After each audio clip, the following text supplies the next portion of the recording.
আসসালামু আলাইকুম বন্ধুরা, কেমন আছেন সবাই? আশা করি সবাই ভালো আছেন। আমি জান্নাত কিচেনের পক্ষ থেকে আপনাদের আমন্ত্রণ জানিয়ে শুরু করছি আজকের রেসিপি। আজকের রেসিপিটি হচ্ছে চুষি পিঠা বা সেমাই পিঠা, গ্রাম বাংলার চুষি পিঠা। এটা হাতে কাটা পিঠা আমি বানিয়েছি খুব সহজে। আপনাদের আমি দেখিয়ে দেব এটা কেমন করে তৈরি করতে হয়। এটি আমার মা যেমন করে তৈরি করে আমিও ঠিক তেমনি করেই তৈরি করেছি, যাতে আপনারা খুব সহজেই এবং অল্প সময়ে অনেকগুলো পিঠা বানাতে পারেন। তার আগে বলে রাখছি, যারা আমার চ্যানেলটি দেখছেন সাবস্ক্রাইব করেননি, প্লিজ সাবস্ক্রাইব করে আমার পাশেই থাকবেন, বেল বাটন অন করে রাখবেন। আর পেজ থেকে যারা দেখছেন তারা পেজটি অবশ্যই ফলো করে রাখবেন। এখানে আমি 2 কাপ পানি দিয়েছি। পানি দিয়ে লবণ দিয়ে বলক আসা অবধি অপেক্ষা করব। বলক এসে গেছে, এখন আমি এখানে আটা দিয়ে দেব। আমি চালের আটা দিয়েছি 2 বাটি, দিয়ে ঢেকে রাখবো সিদ্ধ হওয়া অবধি। আমার এখন এটা সিদ্ধ হয়ে গেছে।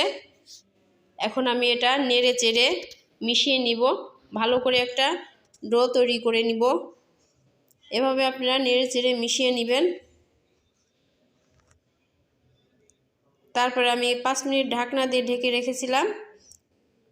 এখানে 5 মিনিট ঢাকনা দিয়ে ঢেকে রাখার ফলে অনেকটা স্মুথ হয়ে গেছে। এখন আমি এটি নামিয়ে একটি বলে ঢেলে নিব। একটা বলে ঢেলে নিয়েছি আমি। এখন এটা ভালো করে মথে নিব। মথে দেখেন আমি ডো তৈরি করে নিয়েছি। এভাবে আপনারা একটা পারফেক্টলি ডো তৈরি করে নেবেন। তারপরে একটু একটু করে লেচি কেটে নিচ্ছি আমি। এরকম আপনারা লম্বা লেচি কেটে নেবেন, যাতে পিঠাটি বানানো সহজ হয়। এভাবে লেচি কেটে নিয়ে আমি এখন পিঠাগুলো বানিয়ে দেখাবো। দেখেন, এভাবে পিঠাগুলো খুব সহজেই বানাতে পারবেন এবং অল্প সময়ে। আমি একা একাই এগুলো করেছি।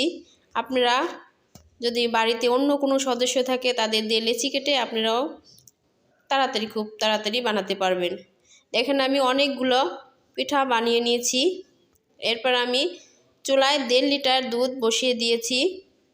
দুধটা আমি ভালো করে জাল করে নিচ্ছি। দুধটা আমি জাল করে ঘন করে নিব। এই পিঠাটা কিন্তু অনেক সুস্বাদু হয়। শীতের সময় তো একদিন আপনারা তৈরি করে দেখবেন যে কেমন মজা হয়, খুব সুন্দর লাগে খেতে। এটা গরমে এক স্বাদ, শীতে আর এক স্বাদ লাগে। এখন আমি এখানে গুড় দিয়ে দিলাম। আমি গুড়টা এরকম করে আলতো করে ভেঙে দিয়ে দিয়েছি। তারপরে আমি পানির ভিতর জাল করে নিব ভালো করে। দেখেন আমি দুধটা জাল করে নিয়েছি। এখন আমি এর মধ্যে পিঠাগুলো অ্যাড করে দিব। পিঠাগুলো এরকম আস্তে আস্তে করে দিয়ে দিবেন, একবারে দিবেন না, তাহলে দলা পেকে যেতে পারে। তাই আপনারা একবারে না দিয়ে আস্তে আস্তে দিয়ে এভাবে আমি সব পিঠাগুলো দিয়ে জাল দিয়ে নিচ্ছি ভালো করে। পিঠাগুলো যাতে সিদ্ধ হয় সেভাবে আপনারা জাল করে নেবেন। এভাবে আস্তে আস্তে নাড়া দিবেন। চামিচ বা খুন্তি, বড় খুন্তি দিয়ে নাড়া দিবেন না। আমি খুন্তির চিকন টুক দিয়ে নাড়া দিচ্ছি, যাতে পিঠাগুলো ভেঙে না যায়। ভেঙে গেলে ভালো লাগে না। তাই আমি আস্তে আস্তে নাড়া দিয়ে সিদ্ধ করে নিলাম। আমার পিঠাগুলো প্রায় সিদ্ধ হয়ে গেছে। এখন আমি এখানে দুধ দিয়ে দেব। আমি আগে থেকে দুধ জাল দিয়ে ঠান্ডা করে রাখছিলাম, কারণ গরম দুধ দিলে দুধটা কেটে যেতে পারে। তাই আমি দুধটা আগে থেকেই ঠান্ডা করে রাখছিলাম। আমি দুধ দিয়ে কিছুক্ষণ রান্না করে নামিয়ে ফেলবো পিঠার। এভাবে সব দুধ দিয়ে আমি রান্না করে নিচ্ছি। দেখেন আমার পিঠা প্রায় রান্না হয়ে গেছে। কি সুন্দর দেখতে লাগছে। এটি দেখতে যেমন সুন্দর, খেতেও কিন্তু তার চেয়ে বেশি মজা। একবার বানিয়ে আপনারা খাবেন, তাহলে বুঝতে পারবেন এটা কেমন।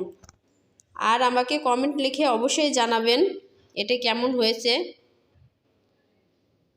দেখেন কি সুন্দর দেখতে লাগছে।